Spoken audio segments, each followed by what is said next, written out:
Have you ever been forbidden to love by the very person who should support you the most? It might sound unbelievably till it happens to you.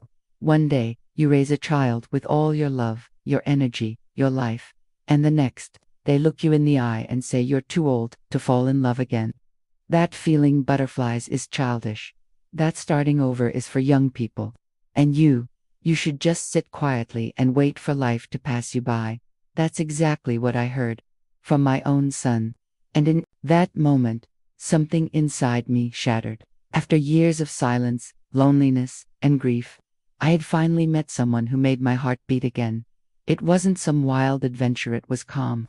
It was connection. It was a second chance. But when I told my son about it, he looked at me like I had done something shameful. He said I was embarrassing myself. That at my age, I should act accordingly. That I should protect my dignity. Can you imagine what it feels like to hear that from your own child? That's where the invisible wound begins. The wound of a mother who starts hiding, who learns to silence her own joy, who swallows her desires so she won't disappoint the ones she loves the most. All in the name of a twisted version of respect that suffocates more than it protects. But what about you? Have you ever felt like that? Have you ever kept a message, a meeting, or even a feeling to yourself just to avoid judgment from your own family? Have you ever heard those words that cut deeper than any knife that's not appropriate for your age? Stay with me until the end, because what you're about to hear may be exactly what your heart needs right now. This story isn't just mine. It's the story of thousands of women who've been locked into a box labeled old age, as if getting older meant giving up your right to feel, as if, past 60 or 70, love becomes embarrassing, as if seeking happiness is some kind of rebellion. But let me tell you something, this isn't rebellion. It's courage, it's humanity, it's life, to love, to begin again, to dream once more. None of that has an expiration date. And no one, not even your own child, has the right to take that away from you. If you've ever felt like you had to ask for permission just to be happy, this video is for you. And what comes next might open your eyes and reignite your soul. If you've ever felt like you had to ask for permission just to be happy, this video is for you. And what comes next might open your eyes, reignite your soul. But before we go any deeper, I want to invite you gently, sincerely, to take a moment and share your story with me in the comments. What part of this spoke to you? Have you ever held back your own happiness out of fear of what your children or society might say? You don't have to go into details if you don't want to, but even just saying, "I feel this," can make all the difference. This space isn't just a channel. It's a safe corner of the internet where voices like yours matter, where what you feel, what you've lived, and what you still hope for is respected. When you comment, when you like the video, when you subscribe, you're not just supporting me, you're helping this message reach more people who may be suffering in silence, people who think they're alone, until they read your words. So if this touched something in you, if it reminded you of something you've lived, or even made you see a loved one in a new light, go ahead and hit the like button. It tells the platform this matters. It tells me that this kind of conversation needs to keep happening. And if you feel this content speaks to your heart, subscribing is how we stay connected, how we continue, together, building a place where love has no expiration date. This isn't just about one video, it's about starting a wave of freedom, of dignity, of truth. And now, let me tell you what happened next. It was just an ordinary afternoon, nothing special planned. I was sitting on the porch, sipping my warm coffee with milk, when my phone buzzed with that message, the one that always made me smile. "Did you have your coffee yet? I dreamed about you last night." It was him, the man who, slowly and gently, had brought something back to life in me. And no, it wasn't some reckless teenage crush. It was calm. It was safe. It was a second chance wrapped in respect and real connection. After so many years as a widow, I had almost convinced myself that this part of life was over, that love belonged to the past. But then he came along, and with him, the quiet return of something precious, the feeling of being seen again, heard, cared for. I started dressing with more attention, wearing perfume not out of habit but desire. I put on soft music while cooking. I smiled at my phone. I felt like me again, not just someone's mother, so I decided to share it. It was a Sunday lunch, the kind filled with laughter, clinking plates, and childhood memories. I waited for the right moment, or what I thought was the right moment, and with a quiet kind of joy, I said. There's someone new in my life. Someone who's been making me feel alive again. The silence that followed was louder than any scream. My son stared at me like I had just said something disgraceful. He frowned, crossed his arms, and with a tone that felt more like a slap than a sentence, he said, "You're embarrassing yourself, Mom. That's something for young people. What's the point of getting involved now? You'll just get hurt. You're too old for this." In that moment, it wasn't just the judgment that hurt. It was the way he made me small. The way he erased me as if everything I was feeling was some foolish illusion that needed to be shut down. And I'll admit it, for a few seconds I believed him. I felt ridiculous, ashamed. I started to wonder if maybe I was asking too much. Maybe I had crossed some invisible line. It's hard to stand by your truth when the person you love most is the one questioning it, especially when that person is your own child, the one you held in your arms, the one you taught to walk, to speak, to dream. But that night, lying alone in my room, staring at the ceiling, something inside me flared up. Why is it that when others fall in love, it's beautiful, but when we do, it's shameful? Why does aging have to mean fading? Why should we stop feeling, stop hoping, stop needing closeness just because we've reached a certain number? I began to see that behind my son's reaction was a deeply ingrained mindset, a belief that many hold without even realizing it, that once you become a parent, and especially as you age, your only role is to serve, to give, to be quiet and grateful. And anything beyond that, especially love, desire, independence, is seen as selfish, even offensive. But no one talks about the emotional damage that causes.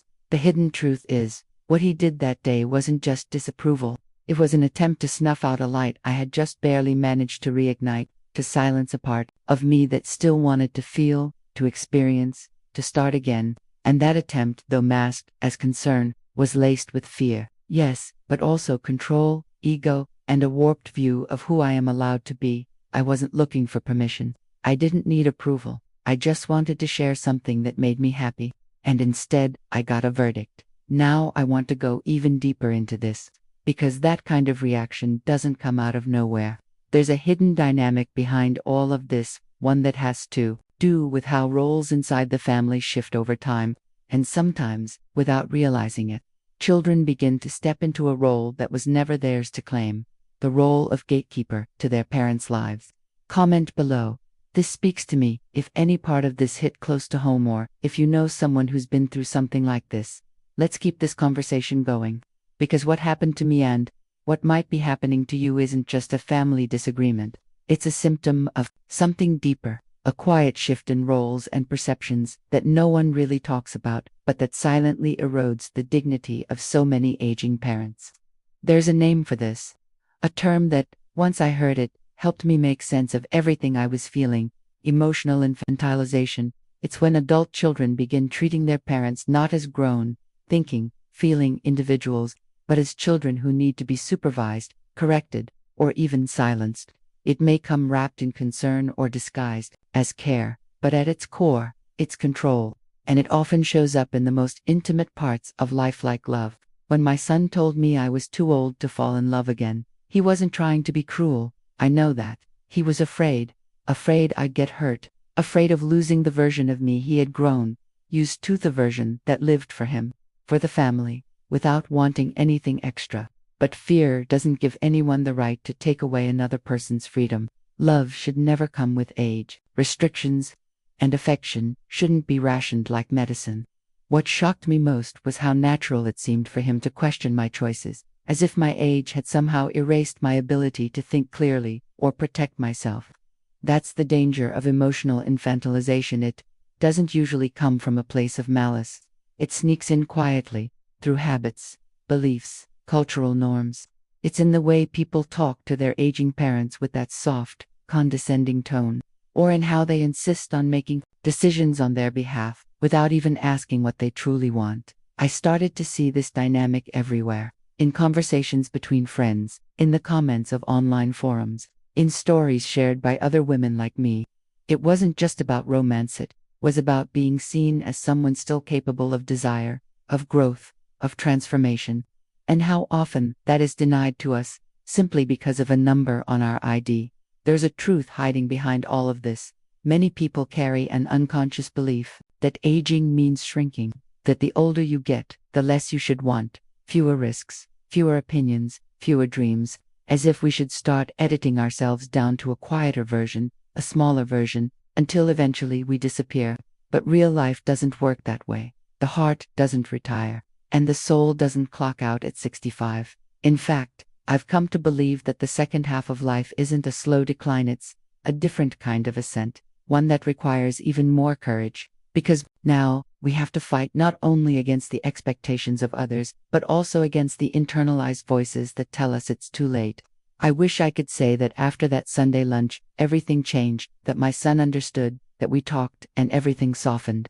But the truth is, it took time, and a lot of silence.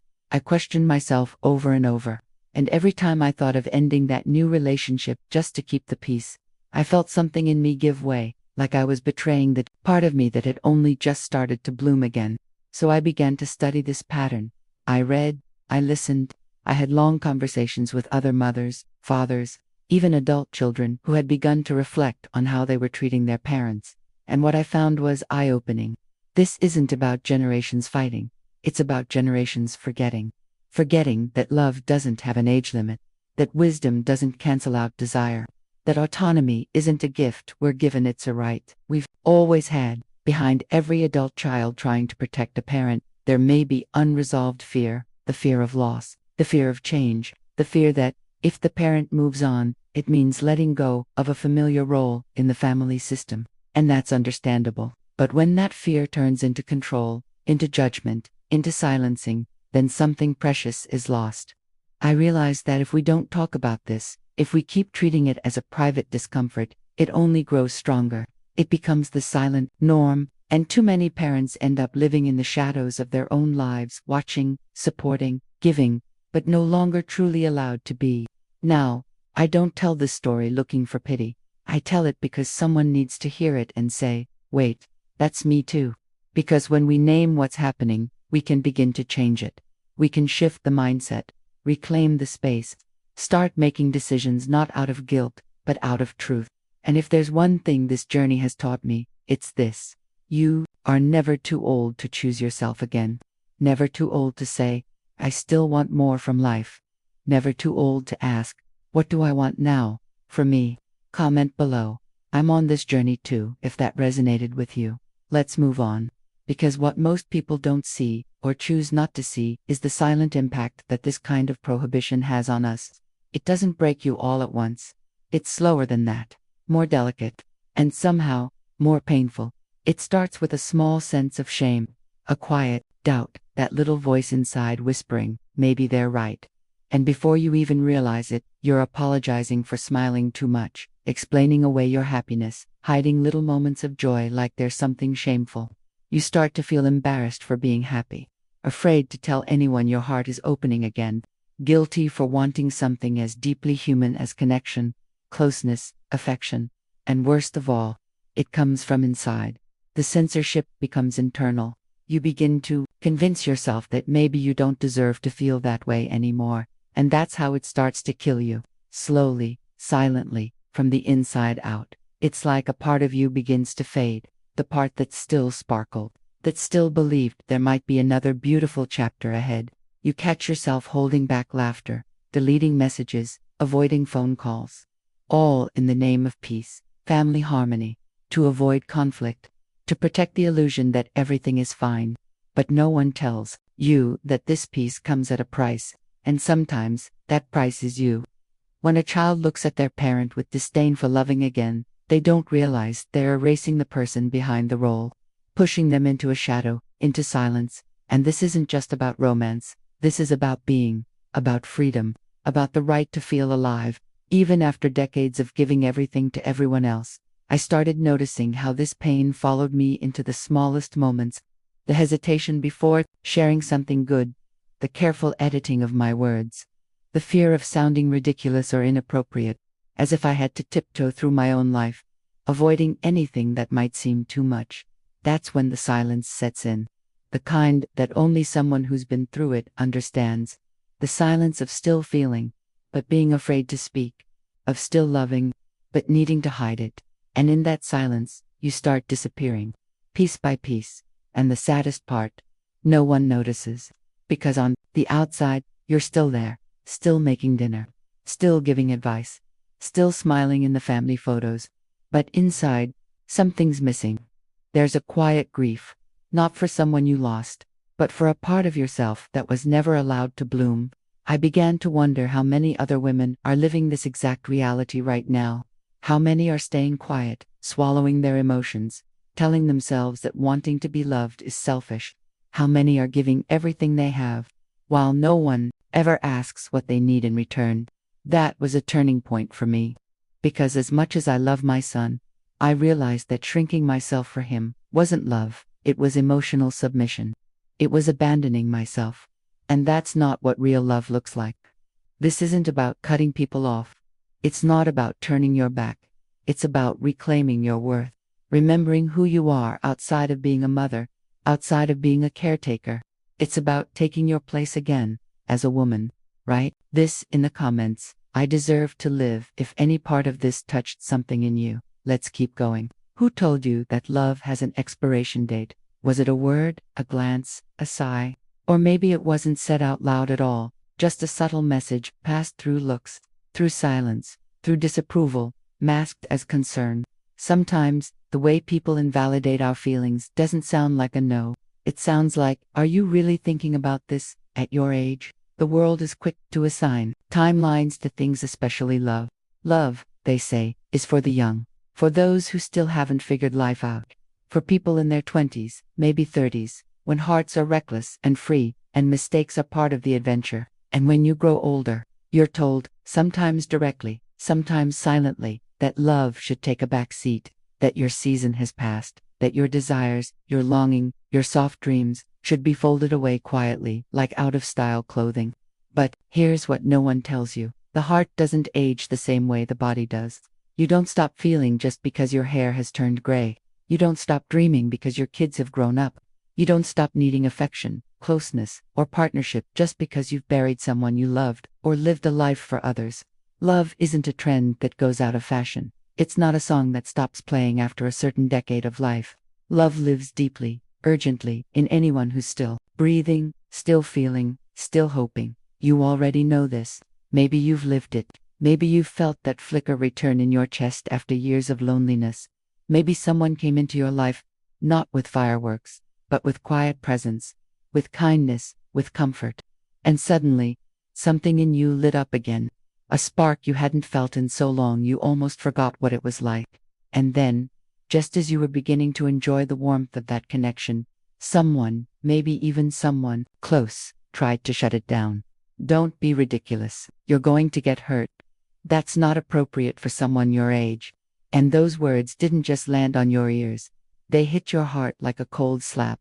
Not because they're loud, but because they carry shame, judgment, dismissal, and they come from people you trusted, maybe even from your own children. That's what makes it sting deeper. You've done everything right.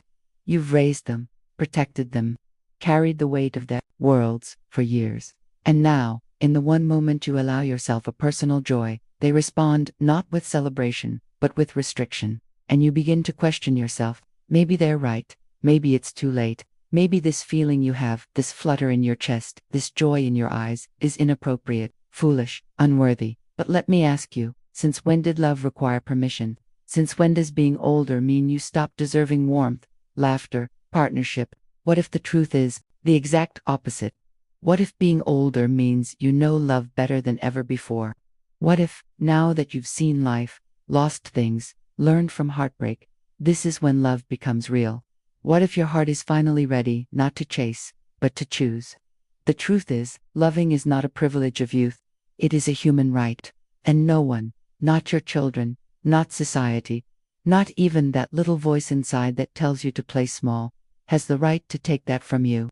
Because when love finds you again, in your 50s, 60s, 70s, even 80s, it's not a joke. It's not a crisis. It's not something to be ashamed of. It's a victory. A quiet, sacred, powerful act of being fully alive. You ever felt that? That slow return of hope? That tender bloom inside you that says, maybe I can feel again? And have you ever been afraid to show it? Afraid of being laughed at, judged, or dismissed by your own family, your own children, or even friends? If so, I want you to know something: you are not alone. So many people are living this exact moment in silence, smiling on the outside, shrinking on the inside, feeling things they no longer feel they're allowed to express, carrying love in their hearts like it's some forbidden secret. But love was never meant to be hidden, especially not by someone who has spent a lifetime giving it so freely to others. You don't need anyone's approval to feel joy. You don't need to justify your happiness. If someone makes you feel seen again, held again, loved again, that is not something to apologize for. That is something to honor. You've spent years holding everyone else together. Now it's your turn to hold something for yourself. Stay here with me, because what you're about to hear isn't just a story. It's a mirror, a revelation, and maybe, just maybe, the beginning of something new. Let's walk into it together.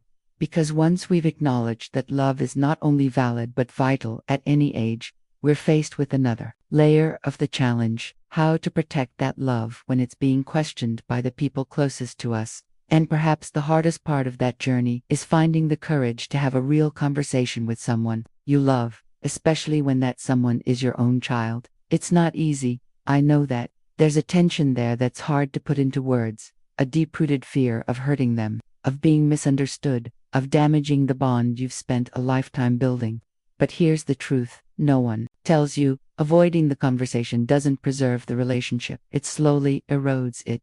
Silence creates distance. Pretending you're not hurt doesn't protect anyone. It only deepens the ache within you. So how do you even begin? You start by breathing, by remembering that you are allowed to take up space in your own life, that your desires are not inconvenient, they are not a burden, they are part of your humanity. And then you speak, gently, honestly, without anger, but with clarity. You don't need to argue. You don't need to prove your worth. You just need to tell your truth. Tell them what this person, this connection means to you. Not in dramatic terms, not in defense, but in truth. This relationship brings me joy. It gives me something to look forward to. It reminds me that I'm still alive, still growing. Sometimes adult children assume that their parents are done evolving, that their role is to provide stability, not change. But here's the hidden truth: our evolution never stops. We keep discovering new parts of ourselves, new softness, new strength, no matter how many years we've lived. Your child might not understand right away. They might push back. They might react from a place of fear, fear of change, of loss, of no longer being the center of your universe. And that's okay. Their reaction is not a reflection of your worth. It's a reflection of their own journey, their own resistance, their own growing up. That's why it helps to frame the conversation, not as a confrontation, but as a moment of connection. Say, I understand that this might be hard for you to accept. I know you worry about me, but what I need from you isn't protection, it's respect. I'm not asking for permission. I'm inviting you to see me, all of me, not just as your parent, but as a person who still feels, still hopes, still loves. And if that feels too heavy to say all at once, write it down first. Let the words settle into your chest before they come out of your mouth. Practice them. Feel them. Let them become part of your truth. Not a performance, not a defense, but a gentle declaration of self. Sometimes, it also helps to bring in a third voice, a counselor, a family therapist, a trusted mediator, someone who can hold the emotional space and help both sides hear each other with less noise and more compassion. Because when emotions run high, even the most loving words can sound like accusations. And you deserve to be heard clearly, not through the filter of someone else's fear. This conversation isn't about rebellion. It's about realignment. It's about choosing to live with authenticity, even if that means unsettling old dynamics, even if it means teaching your child, maybe for the first time, that your needs matter too. It might not change everything overnight, but it plants a seed, and over time, that seed can grow into something beautiful. Not just acceptance, but understanding. Not just tolerance, but shared joy. That's the kind of transformation we're capable of when we lead with truth instead of fear. So if you're sitting there thinking, I don't know how to say this without being judged, know this: you are not alone. There are thousands of people navigating this exact moment, finding the words, facing the discomfort, reclaiming their right to feel. And if all you can do right now is whisper it to yourself, I am allowed to love, then that's a powerful place to begin. Write this in the comments. This makes sense to me. Let's keep unfolding this story, because after everything, after the silence, after the doubts, after the exhausting effort of balancing love and loyalty, of protecting others while losing pieces of yourself, there comes a moment when something shifts, quietly, at first, not with fireworks, not with grand declarations, but with a decision, a quiet, powerful, deeply personal decision. I will not apologize for being alive. That decision doesn't always come easy. It may take days, months, years. For some, it comes in the form of a small smile while looking in the mirror. For others, it's the moment they say yes to a dinner invitation without asking for approval.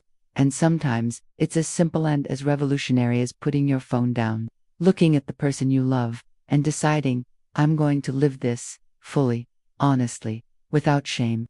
Because here's something we rarely say out loud. You are still becoming, even now, even after everything. The story isn't over just because you've raised your family, built your home, sacrificed for others. That was one part of your journey, a meaningful part, but not the only one. There's a version of you still waiting to be met, a version untouched by guilt, untouched by fear, a version that knows how to carry love without asking for permission.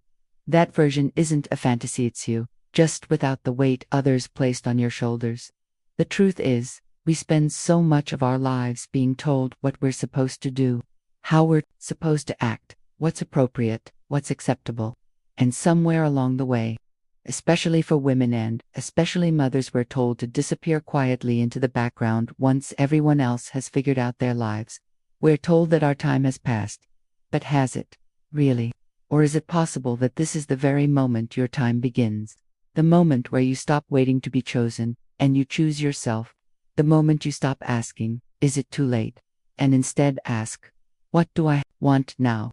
The moment where you stop shrinking for comfort and start expanding for truth. Because love at this stage is not about games or proving anything. It's about presence.